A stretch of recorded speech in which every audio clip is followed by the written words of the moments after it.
சரி, இப்போ நம்ம விக்கிரவாண்டி மாநாட்டுக்கு போவோம். அந்த மாநாட்டில் நான் என்ன சொன்னேன்? நம்மளுடைய அரசியல் எதிரி யாரு? திமுக. நம்மளுடைய கொள்கை எதிரி யாரு? பாஜக. அன்னையிலேருந்து இன்னி வரைக்கும் அந்த ஸ்டாண்டில் ஏதாவது மாறணுமா? இல்லையே. இந்து முஸ்லீம் கிறிஸ்தவர்கள் எல்லாம் அவங்கவுங்க வழிபாட்டு முறையிலையும் வாழ்க்கை முறையிலையும் மட்டும்தான்.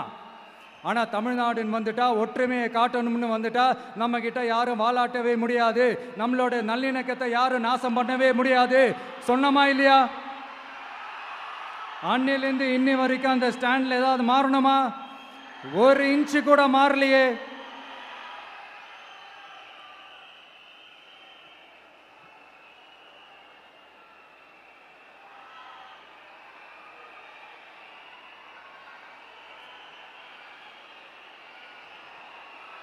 ஒரு இன்ச்சு கூட மாறலையே. மதச்சார்பற்ற சமூக நீதி கொள்கை தானே நம்மளுடைய கொள்கை. அதுலேருந்து மாறவே போறதில்லை. 100% நீங்க உங்க விஜயை இந்த விஷயத்துல நீங்க நம்பலாம்.